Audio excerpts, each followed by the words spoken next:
Kia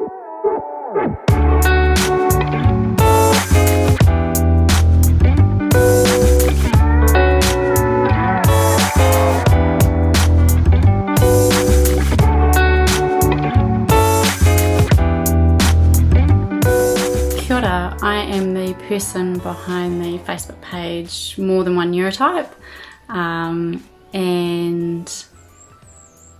just going to talk about autistic identity. And for me, that's something that's relatively new.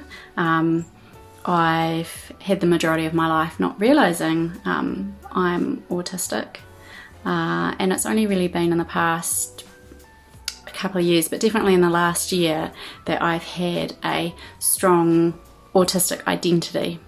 So why is identity so important? For me, it's being able to understand why I am the way that I am, why there are some things that I can really struggle with and other things that I'm really good at.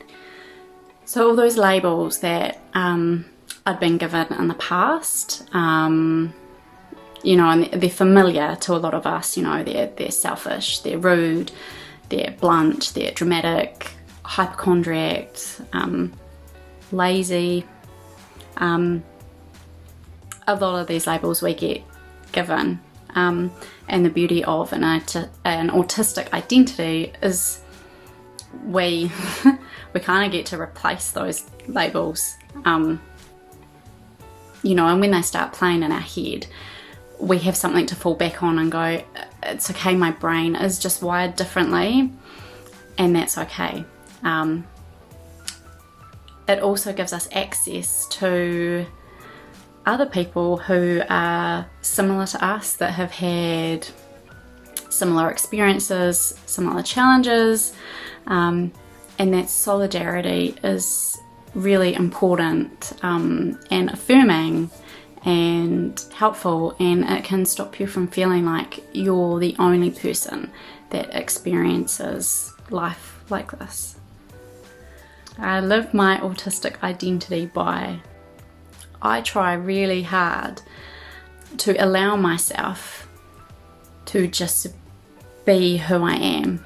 I try and allow those natural movements, those natural sounds, the kind of things that I do that have historically been called weird or strange. I really make an effort to stop suppressing that. And one of the reasons is because suppressing really, it's not good for our mental health. And trying to be something we're not is not good for our mental health. But the other reason is that, having pride in our autistic identity, there's other people looking at us, there's other people listening to what we're saying, there's children around us, and I try and be vocal and be proud of my differences and try and fully be myself, so that those people looking and listening know that it's okay for them as well. They don't need to suppress, they don't need to pretend they're something that they're not.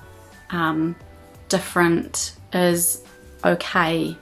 It's okay to do things that don't fit within the social norm. So I'm getting better at not forcing myself to make eye contact. The hugging, although Corona's kind of made that a bit easier for us. That sort of chit chat and that forced small talk, all that stuff where we've been told that we need to do this, that this is what is socially acceptable. I'm trying to be okay with not doing that. And if people don't like that, if people don't like me being who I am, I'm also trying to be okay with them not liking me. And like a lot of you, I'm really sensitive to rejection. A lot of us are. And that's really hard.